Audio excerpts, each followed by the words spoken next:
se retrouve aujourd'hui pour une nouvelle vidéo. Pour ceux qui ne me connaissent pas encore, je m'appelle Laurie. Je suis professeure de yoga, coach sportif en formation et haltérophile. Souvent, quand je dis aux gens que je pratique l'haltérophilie et le yoga, on regarde avec des grands yeux et on comprend pas vraiment le rapport. J'ai un peu l'impression quelque part de dire aux gens que je suis bouchère, mais aussi végane. Pourtant moi, je suis convaincue qu'il y a une vraie complémentarité entre les sports de force, que ce soit l'haltérophilie, le crossfit, la force athlétique, la musculation, donc grossièrement tous les sports où on utilise de la charge, et le yoga. Je pense qu'il y a un vrai intérêt à pratiquer les deux, parce que le yoga peut vraiment aider en termes de performance, que ce soit d'un point de vue physique ou mental, mais aussi en termes de prévention des blessures. Alors c'est ce que je constate depuis plusieurs années dans ma pratique personnelle, mais j'ai décidé d'aller poser la question à des vrais experts dans leur domaine pour avoir leur avis. Le yoga. Le yoga. Au mauvais stress chronique. La colonne vertébrale. La mobilité. Avoir de meilleures performances sportives. Prévenir les blessures. Produire de la force.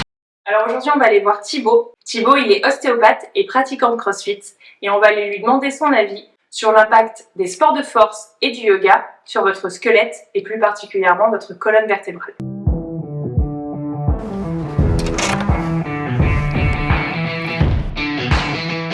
Je m'appelle Thibaut Mercier, je suis ostéopathe du sport et préparateur mental. Depuis une dizaine d'années, je m'occupe des sportifs de haut niveau, aussi des sportifs amateurs. Et aujourd'hui, on va parler de l'apport du yoga, qui est plutôt un sport d'étirement et de stabilité, qui est énormément recherché pour nous en ostéopathie du sport, pour prévenir à la fois les blessures, mais aussi en recherche de performance. Si on fait un petit point anatomique, la colonne vertébrale est constituée de différentes vertèbres, et également d'un petit coussinet qui est principalement composé d'os et de fibres, et qui va nous servir d'augmenter notre mobilité, mais également d'absorber les contraintes. Ce qu'on va retrouver spécifiquement sur le travail de force au niveau crossfit ou haltérophilie, lorsqu'on va venir contracter et mettre de la force, notre colonne vertébrale va se rétrécir comme un ressort.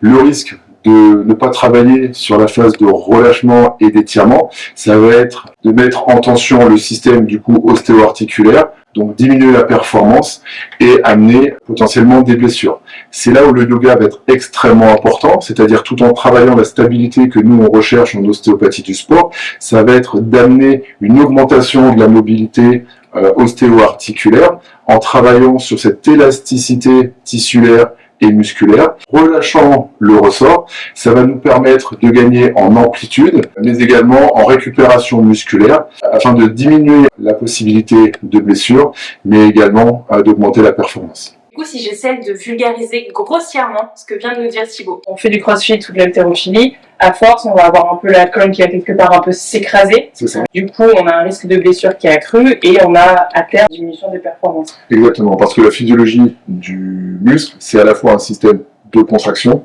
mais également d'étirement. Si on travaille uniquement sur la contraction, on perd une partie de la physiologie musculaire. Donc du coup, si je vais aller faire du yoga et que du coup on va travailler sur l'étirement, sur des mobilisations d'autres points, etc., ça va permettre de retrouver cette longueur de la colonne, Tout à fait. étirer et du coup de pouvoir être plus mobile, moins se blesser et gagner en performance. Exactement.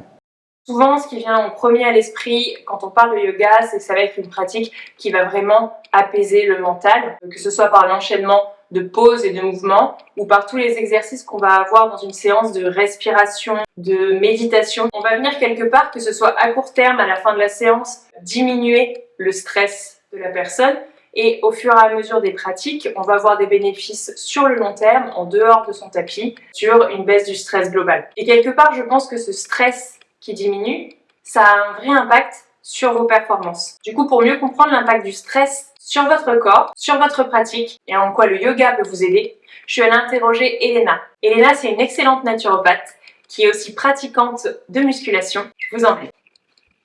Hello, moi c'est Elena, je suis actuellement en formation pour devenir naturopathe. L'objectif au travers de la naturopathie, ça va être de préserver et d'optimiser la pleine santé ainsi que les performances sportives via une hygiène de vie qui répond aux besoins de l'organisme, que ce soit au travers de l'alimentation, la micronutrition, le sommeil, l'activité physique ou encore l'environnement. Aujourd'hui, le stress, il est considéré comme le mal du XXIe siècle. Il a de multiples causes, de nombreuses conséquences sur l'organisme et donc sur les performances sportives. D'un point de vue biologique, le stress est une réaction normale d'alerte. Pour faire face à ce stress, le corps va devoir s'adapter et donc produire des hormones telles que le cortisol qui va fournir l'énergie nécessaire à l'organisme. Mais en cas de stress prolongé, on va avoir un taux de cortisol qui va être beaucoup trop élevé et qui va épuiser l'organisme et avoir de nombreuses conséquences sur la santé globale. Il existe aujourd'hui de nombreuses approches naturelles pour faire face aux mauvais stress chroniques comme la respiration ou le yoga. En effet, le stress est connu pour perturber la physiologie naturelle du souffle. Il va donc être essentiel de réapprendre à bien respirer pour avoir un bien-être émotionnel et physique. Le yoga est une activité physique dans laquelle on va retrouver cet apprentissage de la respiration qui va permettre aussi d'évacuer les tensions et d'apaiser l'esprit, ce qui va avoir un effet significatif sur la diminution du taux de cortisol. Ainsi, allier le yoga à la musculation, au crossfit, à l'haltérophilie ou encore à toute autre activité physique qui représente un stress pour l'organisme va être très intéressant pour maintenir le taux de cortisol à l'équilibre et donc avoir de meilleures performances sportives. Du coup, quand on parle de yoga, on entend aussi beaucoup dire que c'est quelque chose qui va développer la souplesse.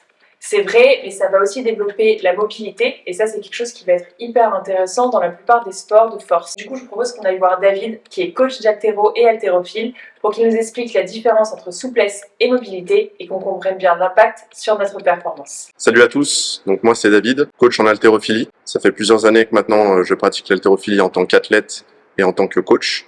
Et aujourd'hui, on va vous parler des besoins en mobilité dans les disciplines de force. Donc la mobilité, c'est pouvoir produire de la force dans des amplitudes complètes. Alors on va prendre un petit exemple avec Laurie sur le mouvement que l'on pratique un petit peu dans toutes les disciplines, le squat.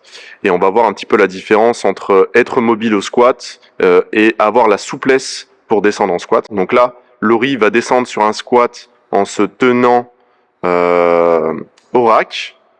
Donc elle arrive assez facilement à atteindre l'amplitude. Du coup, cette fois-ci, on va demander à Laurie de descendre sur un squat complet tout doucement, sans se tenir. Et là, elle va devoir produire de la force dans chacune de ses amplitudes pour pouvoir descendre et atteindre, du coup, le squat complet. Ça va demander principalement de la mobilité au niveau de ses hanches, pouvoir avancer les genoux en avant, donc de la mobilité au niveau de ses chevilles. Au niveau du dos, avoir une mobilité thoracique, donc sur le milieu du dos pour pouvoir bien se redresser. Pour revenir maintenant au sujet principal de la vidéo qui est le yoga, va vous aider à gagner en mobilité. C'est une discipline très intéressante puisque vous n'allez pas juste faire des mouvements de souplesse, vous allez aussi aller chercher des grandes amplitudes et essayer de produire de la force. Si on prend l'exemple d'une salutation soleil, vous allez avoir besoin d'une grosse mobilité au niveau des épaules et des pectoraux pour pouvoir tenir la position sans poser le buste au sol et ensuite vous redresser avec de la mobilité au niveau thoracique en regardant vraiment le plafond. Donc selon les postures que vous allez faire en yoga, vous allez cibler des articulations.